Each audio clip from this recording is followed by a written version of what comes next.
Hello friends, तो स्वागत करते हैं आपका यूजीएम लर्निंग पाठशाला में। तो आज की जो वीडियो है वो क्लास 8th 9th और 10th के लिए बहुत ही इंपॉर्टेंट होने वाली है। आज की इस वीडियो में हम आपको 4 टॉपिक कवर कराएंगे जो है माध्य, माध्यिका, बहुलक तथा परिसर। माध्य को हम समांतर माध्य बोलते हैं और दूसरा टॉपिक है माध्यिका, तीसरा है बहुलक, चौथा टॉपिक है परिसर। ये क्लास 8th 9th और 10th के लिए बहुत ही इंपॉर्टेंट है, तो इस वीडियो को आप स्टार्टिंग से लेकर एंड तक जरूर देखें। तो पहला टॉपिक हम सॉल्व करने जा रहे हैं जिसका नाम है समांतर माध्य या माध्य। तो चलिए स्टार्ट करते हैं। पहला क्वेश्चन हमारे सामने लिखा हुआ है 2,3, 7, 4, 1, 8, 10। हमारे सामने ये 1 2 3 4 5 6 7 संख्याएं लिखी हुई हैं। इनका हमें समांतर माध्य या फिर माध्य ज्ञात करना है। तो समांतर माध्य ज्ञात करने के लिए सबसे पहले हमें समांतर माध्य का सूत्र पता होना चाहिए, जो होता है तो हम लिखते हैं समांतर माध्य बराबर होता है संख्याओं का योग बटे कुल संख्या। यहाँ पे लिखेंगे संख्याओं का योग बटे कुल संख्या।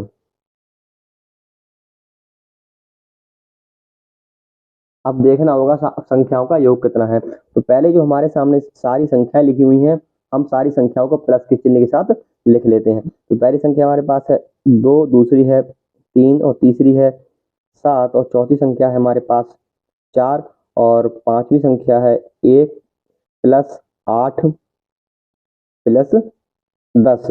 और हमें टोटल का बट्टे करना है जैसा कि हमारे सामने सूत्र में लिखा हुआ है। और टोटल संख्या हमारे सामने कितनी है? 7 है। 1 2 3 4 5 6 7। तो हम इसे 7 से भाग कर देंगे। अब हमें ऊपर वाली संख्याओं का योग करना है। तो ऊपर वाली संख्याओं का योग क्या आएगा? 10 में 8 जोड़ेंगे 18, 18 में 1 जोड़ेंगे 19, 19 में 4 जोड़ेंगे तो हमारे पास 23 प्राप्त होगा। 23 में 7 जोड़ेंगे तो 30 आएगा। 30 में 3 जोड़ेंगे 33, 33 और 2 हमारे पास 35 इन संख्याओं का योग प्राप्त हो जाएगा। उसके बाद हमें 7 से भाग कर देना है। जब 7 से 35 को भाग देंगे तो हमारे पास भागफल क्या जाएगा? 5 आएगा। 7 पंजे 35 और बटे में 1। तो हमारे पास आंसर इसका क्या प्राप्त होगा? वो होगा, इसका आंसर हमारे पास 5 प्राप्त होगा। तो समांतर माध्य हमने इन संख्याओं का निकाला तो हमारे पास 5 इसका आंसर आया। अब दूसरा जो टॉपिक है वो हमारा है माध्यिका। अब हम माध्यिका कैसे निकालेंगे वो इस टॉपिक में हम जानने वाले हैं। तो इस माध्यिका का हमारे सामने क्वेश्चन लिखा हुआ है 4, 1, 5, 8, 9, 2, 7। अब हमें माध्यिका निकालने के लिए 2 कंडीशन होती हैं। जब टोटल नंबर हमारे पास सम और विषम है। जैसे हमारे पास 1 2 3 4 5 6 7। अभी जो कुल संख्याएं हैं वो हमारे पास 7 है। 7 संख्या है और जब हमारे पास n बराबर 7 है, मतलब ये हमारे पास विषम संख्या है। जब n की वैल्यू विषम हो तो हम दूसरे सूत्र का यूज करते हैं। अगर हम 7 के बाद एक कोई और संख्या जोड़ दें, जैसे मान लो 1 2 और लिख लें आगे, तो हमारे पास n की वैल्यू 8 हो जाएगी। और जो n बराबर 8 होगा वो एक सम संख्या है, तो उसके लिए हम दूसरे सूत्र का यूज करेंगे। तो पहले हम ये वाला देख लेते हैं। इसे मान लेते हैं टाइप फर्स्ट। इस वाले सवाल को हम टाइप फर्स्ट दे देते हैं और जो दूसरा वाला सवाल सॉल्व कराएंगे वो हमारा टाइप सेकंड होने वाला है। तो सबसे पहले हम टाइप फर्स्ट के बारे में जानेंगे। जब n की वैल्यू विषम है तो हमारे पास कितनी संख्याएं हैं? 1 2 3 4 5 6 7। करना क्या होता है? सबसे पहले जो हमें संख्याएं दी हुई हैं उन्हें हमें या तो आरोही क्रम में लगाना होता है या फिर अवरोही क्रम में लगाना होता है। आरोही क्रम होता है सबसे पहले उसमें हम छोटी संख्या लेते हैं, उसके बाद बड़ी संख्या, उसके बाद बड़ी संख्या, छोटी संख्या से बड़ी संख्या की ओर बढ़ते हैं। और जो अवरोही क्रम होता है वो होता है सबसे पहले बड़ी संख्या लेते हैं, उसके बाद सारी छोटी संख्या लेते चले जाते हैं बड़ी संख्या से छोटी संख्या की ओर। तो पहले हम इसे लिखेंगे आरोही क्रम में। यहाँ पर हम क्या लिखने जा रहे हैं? आरोही क्रम। इस समय देखना होगा हमें कि सबसे पहले सबसे छोटी संख्या कौन सी है। ऊपर सबसे पहले हमारे सामने सबसे छोटी संख्या है वो है 1। 1 के बाद 2 आता है। 2 ऊपर वाली संख्याओं में है, यहाँ पर है, इसका मतलब हम 2 को लिख लेना चाहिए। 2 के बाद क्या आता है? 3। अब देखना होगा कि ऊपर वाली संख्या में हमारे पास 3 है या नहीं है। ऊपर वाली संख्या में हमारे पास 3 नहीं है, तो 3 को हम छोड़ देते हैं। 3 के बाद क्या आता है 4, ऊपर वाली संख्या में 4 है, यहाँ पर है, तो हम 4 को जो है वो लिख लेते हैं। 4 के बाद आएगा हमारे पास 5, तो ऊपर वाली संख्या में 5 है, 5 को भी लिख लेते हैं। 5 के बाद आता है 6, ऊपर वाली संख्या में हमारे पास 6 नहीं है, तो उसे छोड़ देते हैं। 6 के बाद आता है 7, 7 ऊपर वाली संख्याओं में है, तो हमें 7 लिख लेना है। 7 के बाद आता है 8, 8 भी ऊपर वाली संख्याओं में है, तो हमें 8 लिख लेना है। उसके बाद क्या आता है 8 के बाद आता है 9, 9 ऊपर वाली संख्याओं में है, तो हमें 9 लिख लेना है। अब हमने ऊपर वाली संख्याओं को आरोही क्रम में लिख लिया है। सबसे पहले 1 2 4 5 7 8 9, 1 2 3 4 5 6 7, तो टोटल जो n निकल के आ गया वो हमारा 7 निकल के आ गया, जो कि एक विषम संख्या है। अब विषम संख्या है तो उसके लिए हम सूत्र का इस्तेमाल करते हैं। सूत्र हम लिखने जा रहे हैं। सूत्र बुक क्या होता है, n प्लस 1/2 वा पद। माध्यिका निकालेंगे तो यहाँ पे क्या आएगा माध्यिका, तो हमारे पास माध्यिका निकल के आ जाएगी। जब n प्लस 1/2 लगा देंगे, जब n की संख्या विषम है तब हमें ये वाले सूत्र का इस्तेमाल करना है, n प्लस 1/2 वा पद।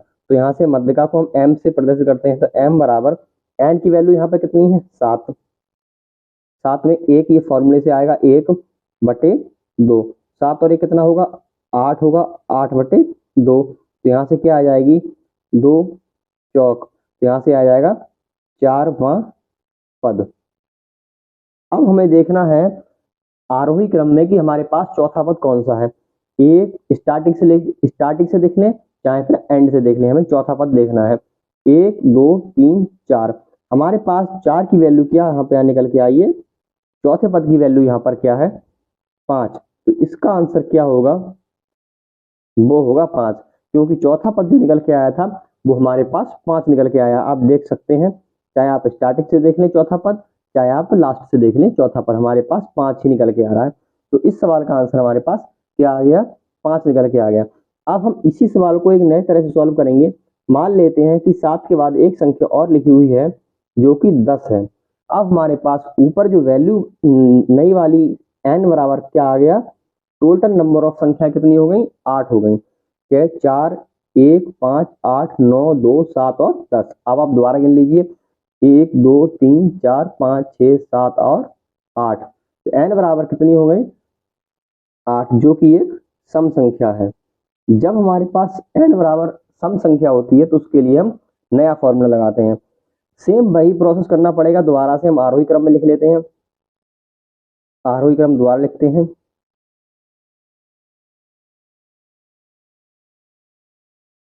आरोही क्रम लिखेंगे तो क्या है, बस हम इसमें 10 ऐड किया है, सेम जो क्रम है उसी को लिखते हैं और लास्ट में 10 ऐड कर लेंगे, क्योंकि इन सबसे 10 संख्या है वो बड़ी ही है। तो दोबारा लिखते हैं 1 2 4 5 7 8 9 10।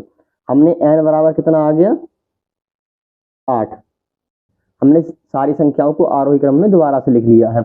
अब हम एक नए सूत्र का इस्तेमाल करेंगे। सूत्र आपके सामने लिखने जा रहा है, तो वो सूत्र क्या होने वाला है, सूत्र लिखेंगे माध्यिका बराबर, जब n बराबर सम हो तो माध्यिका का क्या सूत्र होता है वो लिखने जा रहे हैं, 1/2, उसके बाद ब्रैकेट लिखेंगे n/2 वा पद प्लस n/2 प्लस 1वां पद। ये आपका फॉर्मूला होता है जब पदों की संख्या सम हो, और जब पदों की संख्या विषम हो तो फॉर्मूला आपका ऊपर वाला इस्तेमाल होता है। तो माध्यिका बराबर हम m बराबर निकालते हैं, तो सूत्र जो में है 1/2, उसको जैसा है वैसा ही लिख लेते हैं। n यहाँ पर कितनी है, n बराबर है 8, 8 लिख लिया, बटे में 2 प्लस यहाँ पर n बराबर कितना है 8, 8/2 प्लस 1 आएगा सूत्र से, तो यहाँ से क्या आएगा 1/2, 2 से हम जब 8 को भाग देंगे तो 4 जाएगा भागफल, यहाँ से भी 4 जाएगा, तो यहाँ से आएगा 4वां पद प्लस यहाँ से 4 और 1 हाथ मिलेगा कितना हो जाएगा 5, तो यहाँ से आ जाएगा 5वां पद, ब्रैकेट क्लोज। अब हम आगे देखते हैं, यहाँ से m बराबर क्या वैल्यू निकल के आएगी, 1/2। अब हमें देखना होगा कि चौथा पद क्या है इस आरोही क्रम में। चौथा पद क्या है, 1 2 3 4। चौथा पद है वो हमारा क्या है, 5 है। तो यहाँ पर हम 5 लिख लेते हैं और प्लस का चिन्ह लगाएंगे जैसा कि यहाँ पर लगा हुआ है। उसके बाद हमें पांचवा पद निकालना है, 1 2 3 4 5। पांचवें पद की जगह पे क्या आएगा हमारा, 7 आएगा। तो यहाँ पर हम 7 लिख लेते हैं। तो यहाँ पर क्या आ गया, 1/2। जब 5 और 7 जोड़ेंगे तो कितना आएगा, 12 आएगा। और 12 को जब हम 2 से भाग देंगे तो यहाँ से कितना आएगा, 2 छंग 12। तो यहाँ से आंसर आपका क्या निकल के आएगा, 6। तो इसकी माध्यिका क्या निकल के आ गई है, 6। हमने 2 टाइप के सवाल किए माध्यिका में, जब n की संख्या सम हो और n की संख्या विषम हो। जब हमारे पास n बराबर विषम होता है तब ऊपर वाले फॉर्मूले का इस्तेमाल करते हैं, जब n बराबर सम होता है तो हम नीचे वाले फॉर्मूले का इस्तेमाल करते हैं। उम्मीद करता हूँ कि आपको माध्यिका वाला जो टॉपिक है वो अच्छे से समझ में आ गया होगा। अब हम एक नया टॉपिक अब हमारे पास 2 टॉपिक और बचे हुए हैं जो कि आपके सामने है। तो इसमें तीसरा टॉपिक आपके सामने जो होने वाला है वो है बहुलक। अब हम बहुलक को सीखने जा रहे हैं कि बहुलक को हम कैसे हल करते हैं, बहुलक को कैसे निकालते हैं। तो आपके सामने बहुलक का एक सवाल लिखा हुआ है, 2, 3, 7, 8, 5, 3। बहु का मतलब है बहुत बार या सबसे ज्यादा बार, और लक मतलब संख्या। जो संख्या सबसे ज्यादा बार आई होती है उसी को हम बहुलक कहते हैं। जैसे आप देख सकते हैं, 2 इस पूरी संख्याओं में एक ही बार आया हुआ है, और जो 3 है वो देखना होगा हमें कितनी बार आया है। 3 हम देख सकते हैं, एक तो यहाँ पर आया है और एक यहाँ पर आया हुआ है। 3 इन संख्याओं की श्रेणी में 2 बार आ चुका है। और देखना होगा 7 भी एक ही बार आया है, क्योंकि 7 इस पूरी संख्या में एक बार है। और 8 भी एक बार आया हुआ है, 5 भी एक ही बार आया हुआ है। तो इसका बहुलक क्या होने वाला है, देख सकते हैं आप, ये 3 है वो यहाँ पर 2 बार आ चुका है। तो इसका बहुलक क्या होने वाला है, इसका बहुलक होगा 3।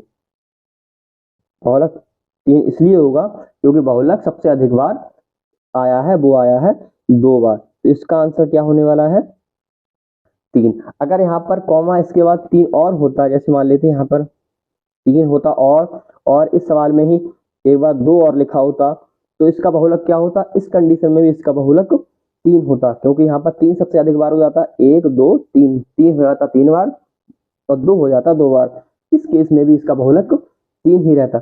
अब आपको देखना होगा, अगर यहाँ पे हम लिख लेते हैं 2, 2 संख्याएं और बढ़ा लेते हैं, तो इस कंडीशन में इसका बहुलक क्या हो जाता, 2 यहाँ पर भी है, 2 यहाँ पर भी है, 2 यहाँ है और एक संख्या 2 यहाँ पर भी है। तो 2 यहाँ पर कितनी बार आया था, 4 बार, 1 2 3 4 बार। तो इस केस में अगर हम बहुलक लिखते हैं तो इस केस में इसका बहुलक क्या होता, इसका बहुलक आता 2। इस केस में इसका बहुलक हमारे पास 2 निकल के आता, इसका आंसर चेंज हो जाता, बहुलक 2 हो जाता। अब हम आपको सिखाने जा रहे हैं चौथा टॉपिक जो कि आपके सामने है। इसका क्वेश्चन भी आपके सामने लिखा हुआ है, क्वेश्चन 13,2 परिसर। जिस चौथे टॉपिक का नाम है परिसर, इसका क्वेश्चन आपके सामने लिखा हुआ है 13,2, 4, 8, 9, 15। तो इसका सोल्यूशन हम करेंगे। परिसर का मतलब होता है रेंज, कि ये संख्याएं कितनी परिसर में फैली हुई हैं। तो परिसर का सूत्र क्या होता है, जैसे आपके सामने इस प्रकार कोई भी संख्या लिखी हुई है, ये अभी तो हमारे सामने 6 संख्याएं लिखी हुई हैं, हो सकता है आपके पास 8 संख्याएं हो, 10 हो, कितनी भी हो सकती हैं। इस कंडीशन में हमारे पास परिसर का सूत्र होता है, परिसर बराबर सबसे बड़ी संख्या माइनस सबसे छोटी संख्या। तो यहाँ पे आएगा सबसे बड़ी संख्या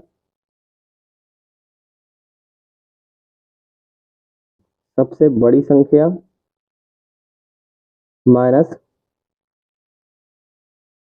सबसे छोटी संख्या।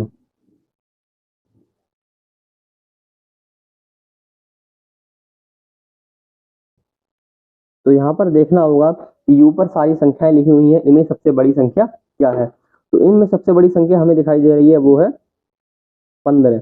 उसके बाद माइनस का चिन्ह लगाना है जैसा कि इस सूत्र में लगा हुआ है। उसके बाद हमें लगाना है सबसे छोटी संख्या। सबसे छोटी संख्या यहाँ पर क्या है, हमारे पास इस सभी संख्याओं में 2 है, तो इसे हम 2 लिख लेते हैं। जब 15 में से 2 हटाएंगे तो हमारे पास क्या प्राप्त होगा, 13। तो इसका परिसर क्या निकल के आया है, हमारे पास 13 निकल के आया है। तो परिसर इस सारी संख्याओं का क्या होगा 13। हमने सबसे पहले बड़ी संख्या ले ली, उसमें सबसे छोटी संख्या को हटा लिया। सबसे बड़ी संख्या हमारे पास 15 थी और सबसे छोटी संख्या थी वो हमारे पास 13 थी। 15 में से 13 दो गए तो हमारे पास 13 प्राप्त हुए। तो इस सवाल का परिसर 13 निकल के आया है। तो ये जो आज का टॉपिक था ये बहुत ही इंपॉर्टेंट था क्लास 8th 9th और 10th के लिए। उसकी बाद ये कंपटीशन में भी कई बार पूछा जा सकता है, तो इसे आप स्टार्टिंग से लेके एंड तक जरूर देखें, तभी आपके समझ में आएगा। उम्मीद करता हूँ आपको वीडियो अच्छी लगी होगी। वीडियो अच्छी लगी हो तो वीडियो को लाइक करें, शेयर करें, हमारे चैनल को सब्सक्राइब करें।